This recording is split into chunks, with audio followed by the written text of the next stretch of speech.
Dans cette quatrième séquence, je vais vous montrer quelques illustrations, c'est-à-dire des résultats de réactions obtenus par immunohistochimie et par hybridation in situ. Donc, maintenant que vous connaissez un petit peu les procédés techniques, le but, le principe et le protocole qui va nous mener à un résultat, voilà, donc vous aurez quelques résultats, quelques illustrations. Je commence par l'immunocytochimie. Alors, bien sûr, pour l'immunohistochimie, on a dit que on va détecter un antigène donné dans une population neuronale grâce à des anticorps spécifiques qu'on aura fabriqués. Donc, là, justement, il y a un langage à apprendre, il y a un vocabulaire à apprendre, un langage à adopter par rapport à une immunoréaction. Alors, par exemple, euh, un neurone qui a réagi à des anticorps anti-X, c'est-à-dire c'est un neurone qui, bien entendu, contient l'antigène X. S'il n'y avait pas l'antigène, il n'y aurait pas de réaction antigène-anticorps. Donc forcément, c'est un neurone qui contient l'antigène X. Alors lorsque ce neurone contient l'antigène X et que, bien sûr, il a réagi aux anticorps, on va le qualifier de neurone X immunoréactif. Ou alors, on peut dire aussi neurone X immunopositif. Donc, mettons, j'ai utilisé des anticorps anti-sérotonine.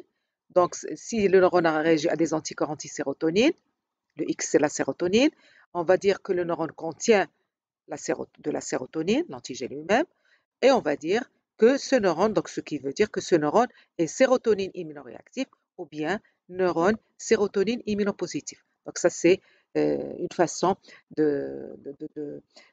d'appeler, de désigner les neurones ou donc les entités cellulaires qui ont immunoréagi, donc qui ont réagi dans une réaction immunohistochimique. Donc suite à une réaction immunohistochimique, si j'ai un neurone qui a réagi à un anticorps, ça veut dire qu'il a un anticorps X, on va dire que ce neurone est X immunoréactif. Alors, pour vous donner des- des exemples concrets, là, par exemple, sur des coupes passant par l'hypothalamus, par l'hypothalamus médian, en particulier par l'hypothalamus basal, où là on trouve, donc vous avez au milieu le troisième ventricule, vous avez le noyau arché, le ventromédian et le dorsomédian hypothalamique, et en bas, vous avez l'éminence médiane. Donc, sur des coupes de cerveau-drap passant par cette partie de l'hypothalamus, on a réalisé une immunocytochimie, une immunoréaction, utilisant des anticorps dirigés contre une grosse protéine qui est la pro-opiomélénocortine. Donc, bien sûr, j'en parle parce qu'il sera question de POMC dans votre cours, puisqu'il intervient dans différentes régulations neuroendocrines, neurobiologiques, telles que le contrôle de la reproduction et le contrôle de la prise alimentaire.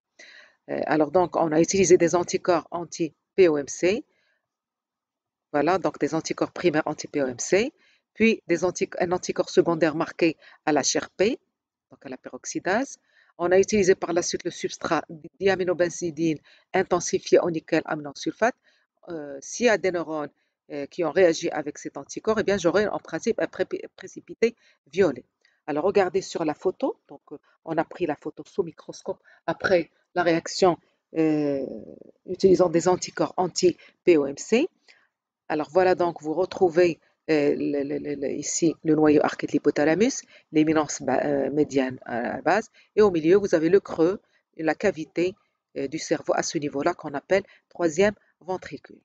Alors qu'est-ce qu'on constate? Donc qu'est-ce que vous voyez? Vous voyez ici, de part et d'autre du troisième ventricule au niveau du noyau arché, vous voyez comme des gros points qui apparaissent, donc colorés, qui ont en fait accumulé le précipité de la DAB, donc le chromogène DAB oxydé en présence d'HRP. Donc, j'ai ces neurones qui apparaissent, disons, entre guillemets, colorés. Ce n'est pas une coloration, c'est un précipité qui est coloré, qui est concentré, qui est violet, qui est concentré dans, dans certains neurones du noyau arché. Alors, si on prend un agrandi, par exemple, d'un de ces neurones, voilà ce que ça donne. Là, par exemple, on voit un neurone bipolaire avec un départ dendritique et un départ axonique. Et vous voyez, son cytoplasme, il est immunoréactif. Donc, je reviens au terme au terme dont je vous ai parlé tout à l'heure, puisque c'est des neurones qui ont réagi aux anticorps. Donc les points que vous voyez ici, les gros points, chaque gros point, c'est un neurone en fait, avec bien sûr ses prolongements. Là, par exemple, vous voyez un neurone avec son prolongement, vous en voyez un peu partout. Parce qu'un neurone, en fait, il a des prolongements. Il y a le prolongement axonique et les prolongements dendritiques. Alors, ces neurones qui ont donc réagi aux anticorps anti-POMC, on va les désigner par le nom neurones POMC immunoréactifs ou neurones POMC immunopositifs, ce que vous voulez, pour montrer que c'est une population neuronale POMC, mais qui a été bien sûr détectée par immunocytochimie. Donc, lorsque je parle de neurones POMC immunoréactifs, ça veut dire que j'ai mis en évidence ces neurones par immunocytochimie. Voilà, vous avez un exemple de réaction dite d'immunoperoxydase, puisqu'on a utilisé l'enzyme pour révéler le complexe antigène-anticorps. On parle d'immunoperoxydase. Alors, un autre exemple de réaction d'immunoperoxydase, donc utilisant toujours l'HRP, alors toujours dans la même région du noyau arché, troisième ventricule, éminence médiane et noyau arché. Alors là, sur cette groupe, on a utilisé des anticorps anti-neuropeptide Y. Alors, vous verrez aussi dans votre cours, dans différents aspects fonctionnels, que ce neuropeptide est très important pour des régulations neurobiologiques, en l'occurrence neuroendocrine en relation avec la reproduction, et aussi impliqué dans le contrôle du comportement alimentaire ou de la prise alimentaire. Donc là, on a utilisé des anticorps primaires qui ont été dirigés contre le neuropeptide Y, donc des anticorps anti-neuropeptide Y comme première réaction. Comme seconde réaction, un anticorps secondaire marqué à la HRP. Et on a utilisé comme substrat de l'enzyme le fameux chromogène que je vous ai dit, l'éthylcarbazole, qui va nous donner, en fait, lorsqu'il est oxydé par l'enzyme, il devient rouge. C'est pour ça que vous voyez donc, ce qu'on appelle des péricaryomes, des corps cellulaires, dans le cytoplasme concentre le neuropeptide Y qui apparaît un petit peu rougeâtre, rouge rosâtre. Et voilà, donc vous avez bien entendu les noyaux des neurones qui sont immunonégatifs, qui ne contiennent pas le peptide. Le peptide, on le trouve en principe dans le cytoplasme. D'accord? Dans le cytoplasme. Tous les noyaux sont immunonégatifs. Le peptide, il n'est pas dans les noyaux, il est dans le cytoplasme. Donc là, vous avez aussi une population, un groupe de neurones qui ont réagi aux anticorps anti-NPY. Donc, il s'agit de neurones NPY immunoréactifs ou immunopositifs. Donc là, vous avez deux exemples de peptides qu'on va aborder dans les adaptations neurologiques plus tard. Alors ensuite, vous avez un autre exemple. Donc là, dans les deux premiers exemples, c'était détecté, localisé. Donc on a pu montrer que les neurones APOMC ici sont dans le noyau arché et que les neurones à neuropeptide Y sont aussi exprimés dans le noyau arché. Alors là, je vais vous donner un autre exemple d'application de l'immunocytochimie. Elle a été vraiment d'un intérêt dans l'étude de ce qu'on appelle la plasticité liée à des facteurs de l'environnement. C'est-à-dire, la plasticité, vous allez voir que les systèmes chimiques, que les populations neuronales chimiquement définies par un peptide, par une neurohormone, par un neurotransmetteur, eh bien, ces populations neuronales peuvent voir leur expression en composés chimiques changer, varier en fonction des conditions environnementales. Alors ici, je prends comme exemple de facteur environnemental un stress. Alors là, on a étudié l'expression immunocytochimique d'un autre peptide, d'un facteur neuroendocrine dont on va parler dans la réponse au stress, qui est la CRH, corticotropin-releasing hormone, facteur de libération de l'hormone corticotrope. On a fait une immunocytochimie utilisant des anticorps anti-CRH au niveau d'un noyau hypothalamique qui est le noyau paraventriculaire. Et qu'est-ce qu'on a trouvé? On a trouvé effectivement qu'il y a des neurones CRH qui vous apparaissent ici, d'accord, au grossissement 100, qui vous apparaissent. Donc voilà, ça c'est des corps cellulaires qui sont CRH immunopositifs. Donc ça chez un animal contrôle qui n'a rien subi, ici en faible grossissement, ici en plus fort grossissement. Vous voyez dans le champ un certain nombre de neurones qui apparaissent CRH immunoréactifs dans le noyau paraventriculaire. Alors, on a fait la même réaction, mais cette fois-ci, c'est un autre animal qui a, lui, a subi un stress. Donc, l'animal stressé désigné par SC. Ici, c'est l'animal témoin ou contrôle. Chez l'animal stressé, on a aussi fait une immunoréaction CRH. On a appliqué des anticorps anti-CRH, puis un anticorps secondaire marqué à la peroxydase, puis le chromogène, la diaminobazidine. Et là, il y a eu un précipité dans des neurones, toujours, comme pour le contrôle. Mais la différence qu'on voit entre le contrôle et le stressé, et vous pouvez le remarquer vous-même, la densité des neurones. Alors, on constate que là, par exemple, dans le champ, dans l'encadré, on voit peut-être 5 ou 6 neurones, alors qu'ici, dans le même encadré, regardez, on voit beaucoup plus de neurones qui se mettent à exprimer la CRH. À plus fort grossissement, vous voyez, déjà si on compare aussi à fort grossissement, regardez le contrôle et regardez le stressé. Donc chez le stressé, il y a beaucoup plus de neurones qui expriment la CRH, donc qui sont CRH positifs. Il s'agit de neurones CRH immunoréactifs ou immunopositifs du noyau paraventriculaire. Ça veut dire quoi?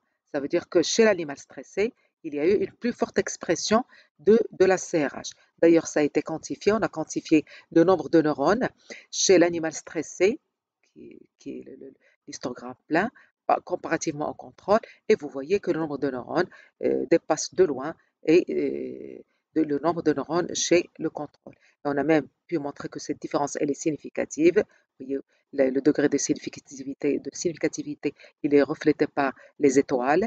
Donc, ça veut dire que la différence, elle est très significative. Il s'agit bien d'une augmentation très significative de l'expression de la CRH, liée donc à une importante augmentation du nombre de neurones. Donc là, on a compté le nombre de neurones et on a trouvé une plus grande densité de neurones CRH immunoréactifs dans le noyau paraventriculaire, dit la partie qui est dite parvocellulaire, sur laquelle on va revenir plus tard. Donc, un plus grand nombre de neurones ou une importante augmentation du nombre de neurones à CRH chez le groupe stressé comparativement au groupe contrôle, le CCC. Alors, vous voyez donc, grâce à cette réaction immunohistochimique, grâce à une image, on a pu tirer une information fonctionnelle disant que le stress stimule l'expression de la CRH. Donc, s'il stimule l'expression de la CRH, ça veut dire que la CRH intervient dans la réponse au stress et donc dans les régulations qui s'installent par la suite, dont on va parler plus tard. Voilà. Donc là, c'est une plasticité, donc c'est un changement, c'est une dynamique euh, euh, dans l'expression de ce facteur neuroendocrine. Voilà, comme autre application, c'est mettre en évidence une plasticité liée à un facteur environnemental. Alors, je vous donne un autre exemple, toujours en utilisant une immunoperoxydase. Et là, je sors de l'hypothalamus. Là, il s'agit d'une population neuronale qu'on a pu détecter, localiser dans une autre structure qui se situe dans le tronc cérébral, en particulier dans la partie rostrale du tronc cérébral qu'on appelle la substance noire. Alors, dans cette substance noire, on a pu montrer l'existence d'une population de neuronale qui contient un neurotransmetteur qui est une amine, qui est la dopamine. La dopamine. Alors, pour détecter les neurones à dopamine, on n'a pas utilisé la dopamine, parce que, en fait, la dopamine, je vous ai dit, c'est une toute petite molécule, et parfois, l'obtention d'un bon anticorps issu de petites molécules ne donne pas de très bons résultats. On a une réaction, mais en fait, la réaction, elle est meilleure quand j'utilise un anticorps anti-enzyme de synthèse de la dopamine, qui est la tyrosine hydroxylase. C'est une grosse protéine, c'est une enzyme, donc c'est facile de fabriquer des anticorps, des sérums très riches en anticorps, anti-tyrosine hydroxylase. Donc la surdécoupe passant par la substance noire, voilà, par la substance noire, ça représente ce niveau-là, et à plus fort grossissement, on a ça. Donc, au niveau de la substance noire, donc c'est la partie vraiment basale, mais au niveau du mésencéphale, eh bien, on a plein de neurones, plein de corps cellulaires qui ont réagi avec les anticorps anti-tyrosine hydroxylase. Donc, il s'agit de neurones TH, la tyrosine hydroxylase abrégée par la TH. Donc, il s'agit de neurones TH immunoréactifs. Et les neurones qui contiennent, bien sûr, l'enzyme de synthèse de la dopamine, ça veut dire qu'ils contiennent de la dopamine. Donc, il s'agit bien de neurones dopaminergiques. On a fait la même réaction au niveau d'une structure tout à fait rostrale dans le cerveau. au niveau de ce qu'on appelle le striatum, qui correspond à ce qu'on appelle le ganglion basal. D'accord? Et qu'est-ce qu'on a trouvé? On a trouvé aussi une forte réaction tyrosine hydroxylase dans cette structure que vous voyez donc en coupe transversale passant par ce niveau-là. Vous voyez qu'il y a une forte réaction immunohistochimique tyrosine hydroxylase qui apparaît dans cette partie qu'on appelle le striatum. Alors, mais seulement cette partie, ça n'est pas des corps cellulaires, c'est des terminaisons. C'est des terminaisons dopaminergiques donc, qui concentrent la tyrosine hydroxylase. Alors, après, on s'est posé la question, d'où viennent ces terminaisons à dopamine? Bien sûr, une terminaison nerveuse, elle provient d'un corps cellulaire. Et comme on a pu montrer qu'il y a des neurones, des corps cellulaires dans la substance noire, on s'est dit peut-être que ces terminaisons dopaminergiques proviennent de ces corps cellulaires dopaminergiques de la substance noire. Alors, c'est ce qui a été démontré pharmacologiquement. Donc, en injectant une drogue, une substance pharmacologique, le 6-OHDA, qui en fait détruit les neurones à dopamine. Donc, on l'a injecté, regardez, dans une partie, d'un côté, dans la substance noire droite, d'accord? On peut même l'injecter par voie ventriculaire. Donc, l'injection bien sûr, pour cibler juste cette population, il faut injecter cette drogue dans la substance noire. Alors, ça a été injecté du côté droit. Après, on a fait une immunohistochimie chez cet animal. Alors, bien sûr, chez le contrôle, j'ai une réaction ici et j'ai une réaction là, mais je ne sais pas si il s'agit du même neurone dopaminergique. Le corps cellulaire est là et le prolongement est là. Donc, on a fait une lésion chimique de ces neurones à dopamine du côté droit et on a fait après une immunohistochimie, une réaction immunohistochimique utilisant des anticorps anti-tyrosine hydroxylase comme ici. Alors, qu'est-ce qu'on constate? Donc, du côté où on n'a pas administré le 6-OHDA, les neurones à dopamine, les corps cellulaires à dopamine sont bien réactifs du côté gauche de la substance noire. Par contre, du côté où on les a détruits pharmacologiquement, ils ne sont plus réactifs. On a regardé chez le même animal et au niveau plus loin, donc la substance noire, c'est là, derrière, et puis le striatum, c'est là. Donc, en faisant une histochimie passant par le striatum à ce niveau-là, alors regardez, bien sûr, là, il y a des corps cellulaires, on a une densité de terminaison dopaminergique ici. Par contre, du côté où on avait détruit les corps cellulaires à dopamine, on ne retrouve plus d'innervation dopaminergique au niveau du striatum. Donc, ça prouve que les neurones à dopamine de la substance noire projettent bel et bien dans cette structure rostrale qui est le striatum. D'ailleurs, cette voie, elle fait partie des 4 voies dopaminergiques du cerveau. C'est la voie qui prend origine au niveau de la substance noire, qui se jette dans le striatum. On parle de voie dopaminergique nigro-striée, prend origine au niveau de la substance noire et se termine dans le striatum. Donc, c'est une voie dopaminergique nigro-striée. Alors, c'est-à-dire dans la substance noire, il y a les corps cellulaires à dopamine, et dans le striatum, il y a les prolongements axoniques, c'est-à-dire les terminaisons nerveuses. C'est la voie en bleu que vous voyez ici. Alors, il y a bien sûr d'autres voies sur lesquelles je ne vais pas revenir. Je vais juste insister un petit peu sur cette voie pour vous montrer, grâce à l'immunohistochimie, on a pu carrément tracer des voies dopaminergiques. Donc, mais on a pu tirer, si on veut, des cartes chimiques, des cartes neurochimiques de notre cerveau grâce à cette immunocytochimie, donc en faisant des immunoréactions de différents neurotransmetteurs. Voilà. Alors cette voie, bien sûr, j'insiste un petit peu là-dessus parce que vous avez sans doute entendu de malades parkinsoniens. Alors les malades parkinsoniens, justement, c'est des patients qui ont des troubles moteurs, qui ont des problèmes, pour faire des mouvements, ils ont donc différentes altérations motrices qui apparaissent chez ces patients. Et justement, ce Parkinson, il est lié à la mort de ces neurones, à la dégénérescence des neurones de la substance noire. Si le corps cellulaire dégénère, eh bien, la terminaison aussi, elle dégénère. Donc, en fait, chez le parkinsonien, on voit ça à peu près. C'est comme si on avait détruit ce qu'on avait détruit chimiquement chez l'animal. Eh bien, chez l'homme, ces neurones peuvent dégénérer. Donc, on n'a plus de striatum, on n'a plus de dopamine libérée au niveau du striatum.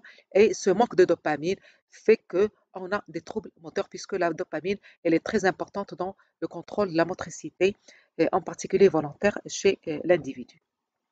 Voilà donc comme autre exemple d'application de cette immunoréaction, immunocytochimie en particulier, l'immunoperoxydase. Alors, toujours avec une immunoperoxydase, donc avec l'enzyme, là, je vous montre une vertu clinique de l'immunocytochimie, puisque grâce à l'immunocytochimie, on a pu démontrer que chez les malades d'Alzheimer, il y a accumulation, donc les malades d'Alzheimer, la maladie d'Alzheimer, c'est une maladie neurodégénérative dans laquelle les neurones du cerveau dégénèrent, donc il y a une dégénérescence plus ou moins avancée en fonction de l'âge de l'individu. Donc, en fait, on parle de maladie de l'âge. Cette maladie d'Alzheimer, on a pu démontrer en fait qu'elle est liée à l'accumulation d'une protéine dans le cerveau qu'on appelle la protéine bêta-amyloïde et son accumulation forme des plaques et ces plaques, on les appelle les plaques séniles.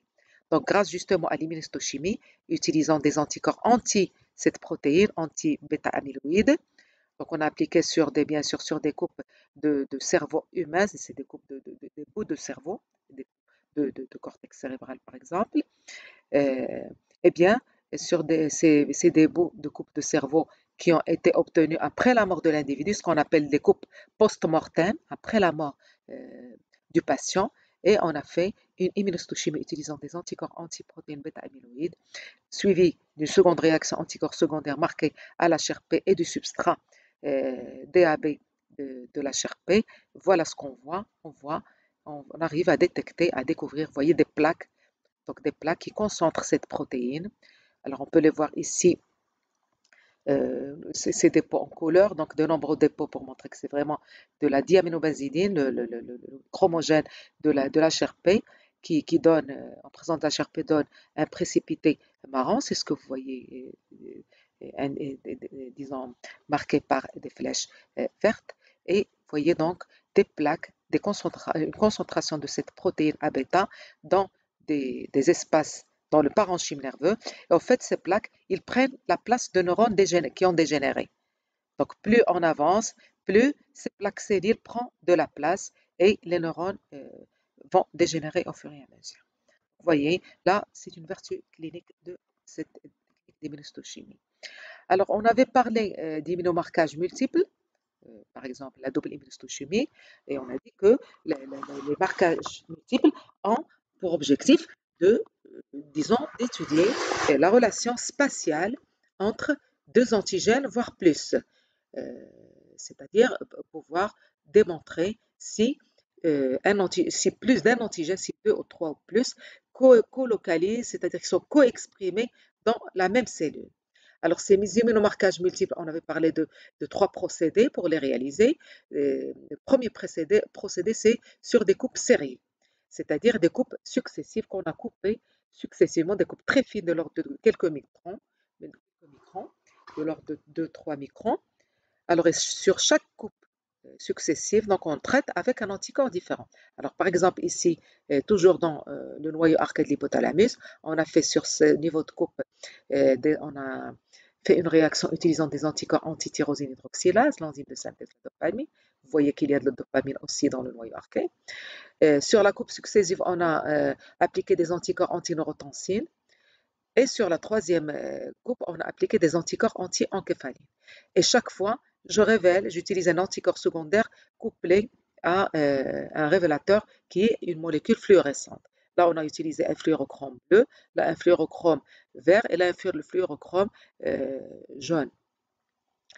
Alors, donc, bien sûr, pour chaque réaction, on prend une photo et après, on compare les photos. Qu'est-ce qu'on constate? Alors, regardez, je vais prendre deux cas de cellules qui sont bien visibles. Alors, regardez ici un corps cellulaire. Il a réagi aux anticorps anti-thyroxylase. Ce même corps cellulaire a réagi aux anticorps anti-neurotensine. C'est un peptide aussi qui est fonctionnellement actif dans le noyau archaïque. Le même neurone, toujours le même corps cellulaire, a réagi aux anticorps anti-encéphaline, un autre peptide qui est aussi fonctionnellement qui est fonctionnel dans le noyau archaïque. Donc, vous voyez que le même corps cellulaire peut exprimer plus d'un neurotransmetteur, plus d'un composé chimique. Il exprime à la fois la tyrosine hydroxylase, il exprime la neurotensine et l'encéphaline. Donc, vous voyez que le fonctionnement de ce corps cellulaire doit être complexe puisqu'il y a plusieurs composés chimiques qui sont colocalisés, qui sont co-exprimés dans le même corps cellulaire. Et bien entendu, certainement, cette colocalisation, elle est liée à une interaction fonctionnelle précise. Je donne un deuxième exemple pour le deuxième procédé. J'avais parlé de second procédé, c'est une double immunohistochimie sur une même coupe. Donc, je fais une double réaction sur une même coupe. Donc, je peux soit traiter avec un premier anticorps que je révèle, puis avec le deuxième anticorps et j'observe sous microscope, ou alors pardon, je peux traiter la coupe avec un cocktail d'anticorps, d'accord? Par exemple, là, on a utilisé des anticorps primaires anti-EM66, c'est un peptide aussi actif dans le noyau paraventriculaire hypothalamique.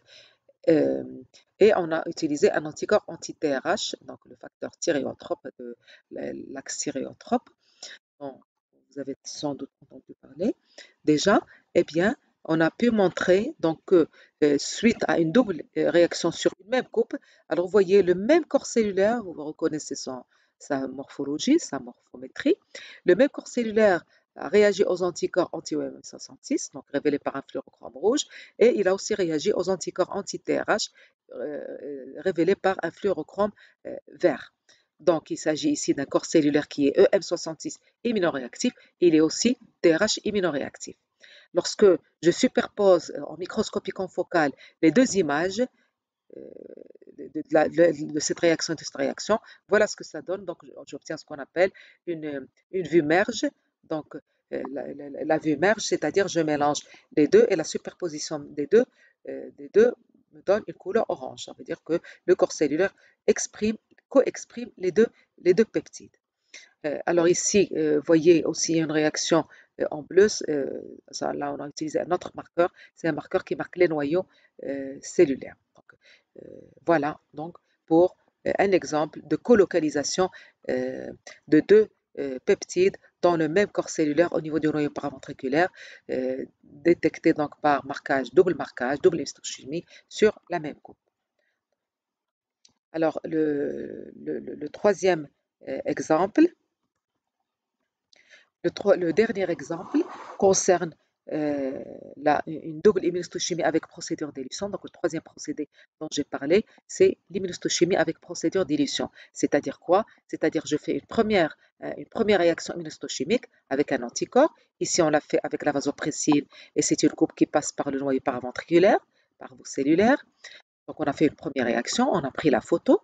Et bien sûr, on a utilisé le chromogène chloronaphtol pour pouvoir éluer et effacer cette première réaction. Donc, après la prise de photo, on a passé la coupe dans l'alcool. Ça a enlevé cette réaction. Et on a appliqué un deuxième anticorps, anti-CRH. Et on a fait notre réaction. Et voilà, on a pris la photo. Donc, après, on va comparer les deux photos. Alors, bien sûr, si on regarde de près les corps cellulaires qui sont marqués par la vasopressine et par la CRH, on peut voir qu'il y a quelques corps cellulaires qui sont pointés en jaune. Ces mêmes corps cellulaires qui ont réagi, qui sont vasopressines immunoréactifs, eh bien, ils sont aussi CRH immunopositifs. Regardez ce corps cellulaire. Il a réagi à la vasopressine, il contient de la vasopressine et il contient aussi de la CRH. Donc, il y a bien une colocalisation vasopressine-CRH dans des neurones du noyau paraventriculaire parvocellulaire. Voilà, donc colocalisation. Et bien entendu, on verra par la suite sur le plan fonctionnel, parce que je vous ai dit, à partir d'une image, donc d'un aperçu morphologique, je tire une information fonctionnelle. J'ai une coexpression. Bien sûr, si les deux sont dans le même corps cellulaire, c'est pour une interaction fonctionnelle. Et vous allez voir, ça a été démontré par la suite, on en reparlera plus tard. Alors, je passe à l'hybridation in situ pour vous montrer quelques illustrations et ça vous fait aussi une révision, de la procédure ou du protocole d'hybridation in situ. Alors, comme vous pouvez le voir ici, donc on avait parlé pour le protocole d'hybridation in situ. On peut faire, bien sûr, l'hybridation in situ, ça permet de détecter des transcrits pour tout ce qui est étude de l'expression, des phénomènes d'expression génique, eh bien, je peux euh, utiliser, j'ai besoin de charge, je suis en train de charger l'ordinateur, voilà. Euh, alors, donc, pour l'hybridation in situ, on a dit que ça permet de détecter des acides nucléiques. Et généralement, pour tout ce qui est étude des régulations, on s'intéresse à la détection des ARN messagers, des transcrits. Ou alors, on peut carrément détecter aussi de l'ADN. Donc, pour tout ce qui est régulation, normalement, on localise des ARN messagers. Donc, on a dit que pour réaliser une hybridation in situ, il faut préparer la sonde qui est marquée. Alors, pour pouvoir, qui est marquée, donc soit je peux la marquer par un isotope radioactif ou par un marqueur froid. Là, vous avez des exemples de marquage, avec un isotope radioactif. Donc là, on a utilisé plutôt une hybridation in situ utilisant une sonde chaude marquée radioactive. Alors bien sûr, on a dit que lorsque j'utilise une sonde chaude, la technique que je vais utiliser pour révéler les hybrides radioactifs, c'est la technique d'autoradiographie. J'utilise soit la macro-autographie, soit la macro-autoradiographie, c'est une hybridation in situ détectée sur film, ou alors la micro-autoradiographie que vous verrez plus tard. Alors là, voilà, donc on a dit que la macro-autoradiographie, c'est une révélation qui se fait sur film photo. Et vous voyez, donc on voit le signal d'hybridation, il apparaît sous forme d'une densité de noir. Donc en fait, c'est des coupes collées à des lames qu'on a mis au contact de film dans le noir. Et après exposition, voilà, on révèle les films et on voit des densités de noir qui peuvent apparaître, donc qui reflètent la présence des hybrides radioactifs dans le niveau de coupe.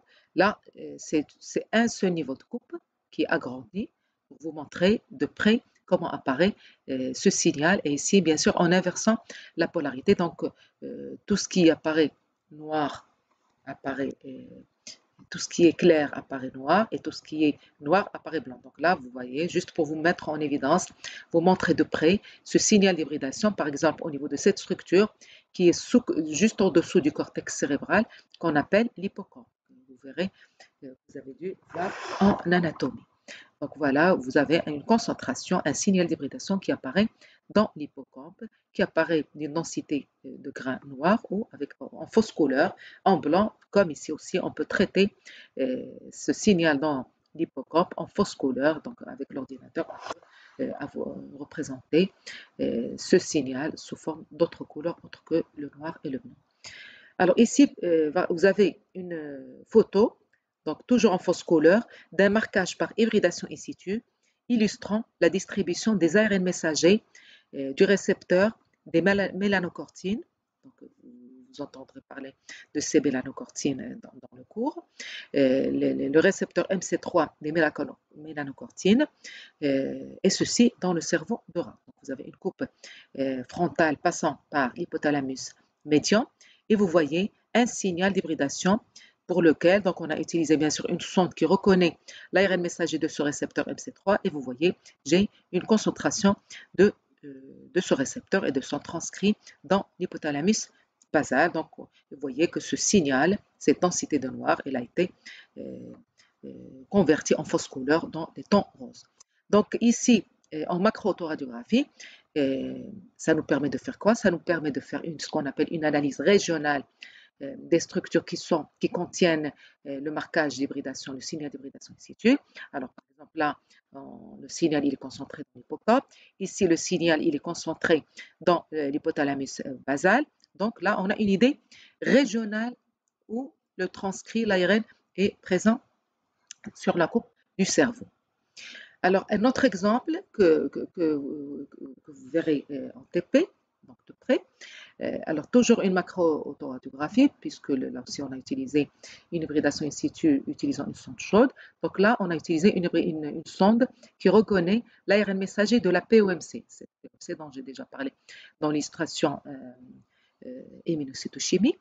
Alors là aussi, on a fait pareil. Donc, on a fait l'hybridation in situ, les différentes étapes, le protocole que vous le connaissez maintenant. Et après, donc, on a fait une révélation par macro-autographie du signal ADN-ARN messager POMC. Alors voilà, j'ai un bout de film qui contient, en fait, qui correspond au scan de la radioactivité qui est contenu dans ces coupes de cerveau. Et là, vous voyez aussi un signal qui apparaît dense, d'accord, qui apparaît foncé, sous forme d'une petite tache noire, d'accord, tout à fait à la base. Donc ça, c'est le côté dorsal de la coupe, ça, c'est le côté basal. Côté dos, côté basal, côté dos, côté basal. Donc du côté basal, eh bien, on voit un signal noir. Qu'est-ce que ça peut être comme région? Alors, bien sûr, ça, c'est la partie médiane. Donc, puisque c'est basal, cette partie, c'est forcément l'hypothalamus, donc ça ne peut être que l'hypothalamus. Voilà la partie. Donc, cette partie correspond à ce schéma-là. Alors, puisque c'est tout à fait en bas, il y a un creux blanc, la cavité qui est le troisième ventricule, c'est ce creux que vous voyez, troisième ventricule, et vous voyez une tache noire qui apparaît de part et d'autre de ce creux blanc. Cette tache noire, elle est là. Donc, ça veut dire que le signal d'hybridation in situ, il est dans ce noyau-là qui est le noyau arqué de l'hypothalamus. Donc, vous voyez, à partir de cet autoradiogramme, de ce film, eh bien, on a pu tirer des informations sur donc la région dans laquelle on trouve le signal. Donc, la macro-autoradiographie permet bel et bien une analyse régionale des structures. Donc, qu'est-ce qu'on peut tirer comme information de cet autoradiogramme, de ce film? Qu'il y a bien la présence d'un signal d'hybridation. S'il y a un signal d'hybridation, ça veut dire que j'ai des hybrides, ADN, radioactif, ARN messager, POMC. Et je peux aussi dire que la région qui concentre ces hybrides, et donc qui concentre l'ARN messager de la POMC, c'est le noyau arqué. D'accord? Connaissant bien sûr l'anatomie de la région. Donc, la macro-autoradiographie permet une analyse régionale des structures. Et bien sûr, on peut aussi quantifier ce signal, cette densité de noir, je peux la quantifier par un logiciel sur ordinateur.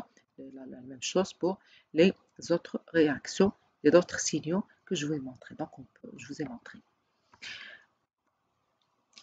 Alors maintenant, la révélation par micro-autoradiographie, donc on a dit là, on va révéler la radioactivité sur la coupe, comme pour l'immunohistochimie. Donc j'ai une concentration de la radioactivité sur la coupe elle-même. Et là, sous microscope, donc là bien sûr j'ai utilisé encore une sonde chaude sous 35, et c'est une sonde qui reconnaît toujours l'ARN messager de la POMC. Vous voyez, donc c'est tout à fait comparable à ce que vous avez vu. Si je reviens à la réaction d'immunocytochimie, regardez ce qu'on avait vu en immunocytochimie. Voilà la réaction POMC en immunohistochimie. Donc, j'ai une population neuronale dans le noyau arqué qui exprime la POMC. Maintenant, par hybridation in situ, on a pu démontrer aussi que les neurones à POMC expriment, bien sûr, c'est normal qu'ils expriment le transcrit parce que c'est le transcrit qui va donner la protéine qui va être traduite par la suite en POMC.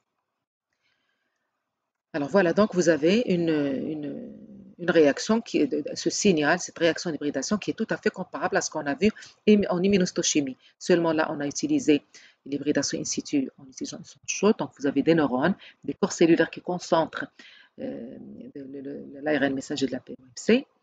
Et bien sûr, ces grains concentrés dans les différents corps cellulaires, là, donc vous avez plusieurs corps cellulaires et plusieurs corps cellulaires.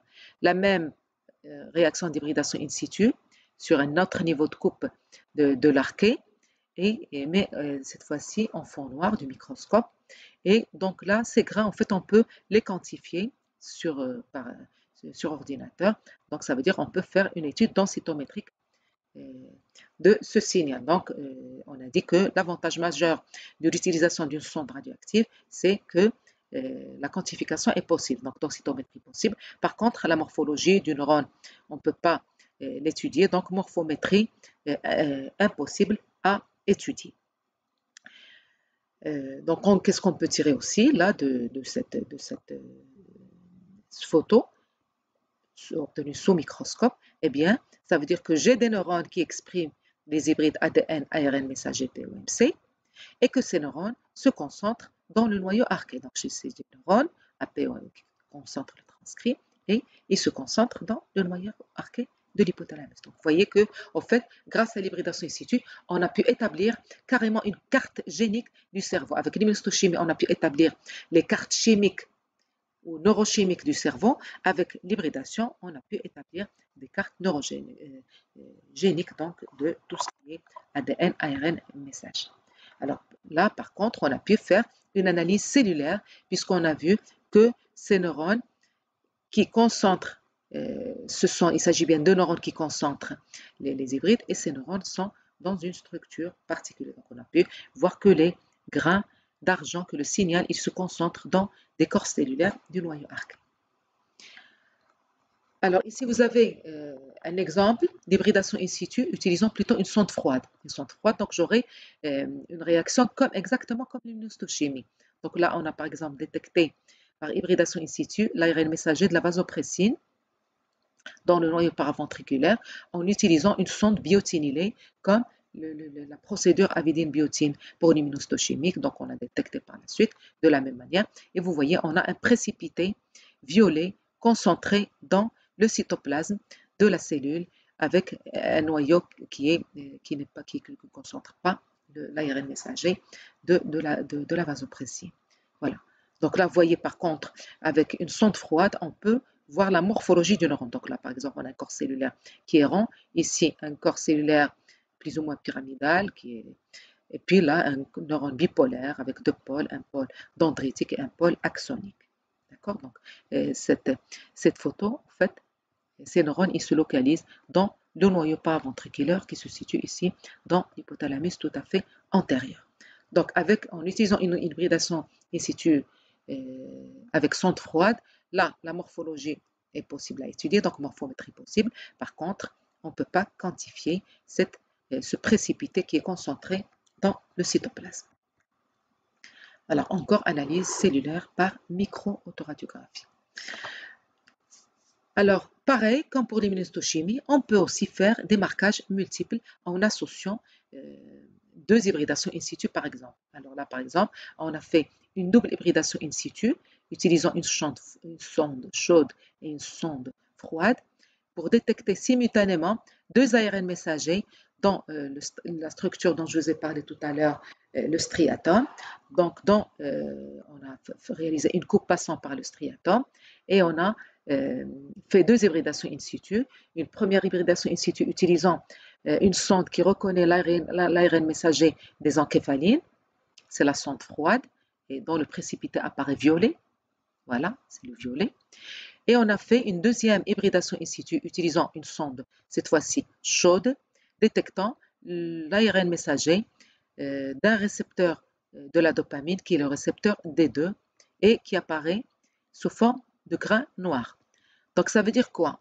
Qu'est-ce qu'on voit? On voit en fait une superposition des deux signaux, des deux marquages. L'ARN messager des encéphalines, de violet, et par-dessus, les points, c'est le récepteur de la dopamine. Alors, vous voyez que là, c'est à partir d'une photo, donc une vue morphologique d'une coupe de striatum, on a pu tirer une information, d'accord? Et cette information, en fait, elle va donner une information fonctionnelle. Ça veut dire quoi? Donc, si vous vous rappelez bien, j'ai parlé tout à l'heure dans l'immunohistochimie, on a vu les neurones à dopamine qui prennent dans les corps cellulaires se situent dans la substance noire. Ces neurones à dopamine projettent leur axone vers le striatum. Et vous avez vu par immunohistochimie, on a pu montrer que cette voie, elle existe, c'est-à-dire la voie nigro-striée. Alors maintenant, au niveau du striatum, qu'est-ce qu'on a pu montrer? On a pu montrer dans les neurones du striatum, dans les corps cellulaires du striatum, il y a de l'encéphaline ou le transcrit de l'encéphaline. S'il est le transcrit, ça veut dire qu'il y a le peptide lui-même, l'encéphaline. Dans ces mêmes corps cellulaires, on a pu montrer qu'il y a le récepteur de la dopamine type D2. Voilà, donc ça veut dire que ces corps cellulaires portent le récepteur D2. Alors ça veut dire quoi? Ça veut dire que les neurones à dopamine ou les corps cellulaires dopamine de la substance noire vont pouvoir agir sur les corps cellulaires du striatum, en particulier les corps cellulaires à encéphaline, et ceci par l'intermédiaire du récepteur dopaminergique D2. Voilà, donc les neurones à encéphaline du striatum sont porteurs de récepteurs à dopamine. Ça veut dire que les neurones à encéphaline sont des neurones fonctionnellement cibles aux neurones à dopamine de la substance noire. Vous voyez que grâce à donc à une morphologie, à un aperçu morphologique de ces réactions, eh bien, on peut tirer des informations fonctionnelles. C'est pour ça qu'on parle de technique morpho-fonctionnelle. À partir d'une image, on peut tirer des informations fonctionnelles. Alors, pour finir, là aussi, vous avez un autre exemple de double hybridation in situ. Alors, tout à l'heure, c'était une sonde chaude couplée à une sonde froide. Là, c'est une double hybridation in situ froide, c'est-à-dire on a utilisé deux sondes marquées avec un marqueur fluorescent qui fluoresce sur microscope, qui est froid. Alors, on a détecté là, vous reconnaissez toujours la coupe de l'hypothalamus qui passe par le noyau arqué. Vous avez ici le troisième ventricule, l'éminence médiane, le noyau arqué. D'accord? Alors, on a fait donc la double hybridation in situ, détectant l'ARN messager de deux peptides qui sont très importants, impliqués dans la régulation de la balance énergétique et de la prise alimentaire. Donc, qu'on trouve au niveau du noyau arché hypothalamique. Alors, ces peptides sont le neuropeptide Y, la GRP et la POMC. Alors, donc, on a fait ici, sur cette coupe, une double hybridation in situ détectant l'ARN messager codant pour le neuropeptide Y. Normalement, la sonde a été marquée avec un fluorochrome vert. Et pour la GRP, on a utilisé un fluorochrome rouge. D'accord? Alors, qu'est-ce qu'on constate? Donc, lorsque on regarde la double réaction au niveau du noyau arqué, on voit que les neurones apparaissent surtout de quelle couleur? Ils ne sont ni verts ni rouges, ils sont plutôt dans les tons orange. Ça veut dire quoi? Ça veut dire que les neurones co-expriment, co-localisent les deux types d'ARN messager. Ça veut dire que dans le même corps cellulaire, on trouve du NPY et on trouve de la GRP. Alors effectivement, tous les deux, c'est des neurones qui interviennent dans le contrôle de la prise alimentaire. Vous verrez ça dans le chapitre prise alimentaire. Donc ces neurones apparaissent jaune-rose. Pourquoi? Parce qu'il y a une co-expression, co-localisation des deux transcrits dans les mêmes corps cellulaires du noyau arqué. Alors le bleu, je reviens aussi, on l'a déjà vu tout à l'heure. Donc le bleu, en fait, c'est un marqueur des noyaux cellulaires. Donc c'est le DAPI de contraste bleu. Il détecte uniquement les noyaux des cellules. Vous voyez, dans le corps cellulaire, vous voyez parfois le noyau qui apparaît bleu et le cytoplasme qui est orange. Alors, sur la coupe de droite, en fait, on a fait une double hybridation in situ, détectant toujours le NPY avec une sonde marquée au fluorochrome vert et la POMC, elle, détectée par une sonde marquée avec un fluorochrome rouge. Alors, lorsqu'on fait une double hybridation sur la même coupe, qu'est-ce qu'on constate? On constate qu'en fait, le vert, les corps cellulaires verts, ils concentrent le transcrit du NPY et les corps cellulaires rouges, ils concentrent le transcrit de la POMC. On ne voit pas du tout d'orange, c'est-à-dire de superposition, de mélange des deux sondes dans le même corps cellulaire.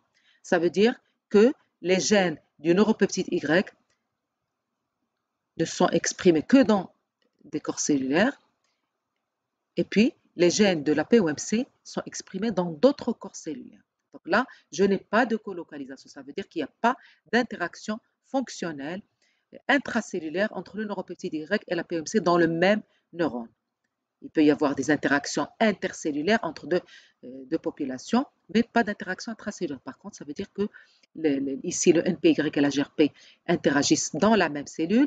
Là, ils n'interagissent pas dans la même cellule. J'ai deux populations neuronales séparées, une population POMC et une population NPY. Donc, vous voyez l'utilité de cette technique pour identifier sur le plan chimique, sur le plan génique, l'expression des populations neuronales et dans l'identification de différentes populations cellulaires. Alors là, par exemple, on a la même population neuronale qui concentre le neuropeptide Y et la GRP. Par contre, la POMC, elle est exprimée dans une autre population neuronale. Donc ici, deux populations neuronales, la population NPY et la population POMC.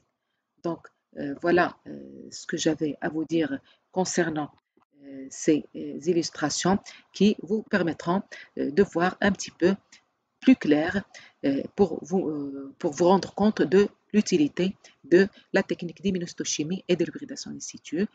Bien sûr, on va aborder maintenant les concepts des adaptations neurobiologiques au stress et bien sûr, on va se servir des résultats de ces techniques pour vous démontrer pas mal d'aspects fonctionnels.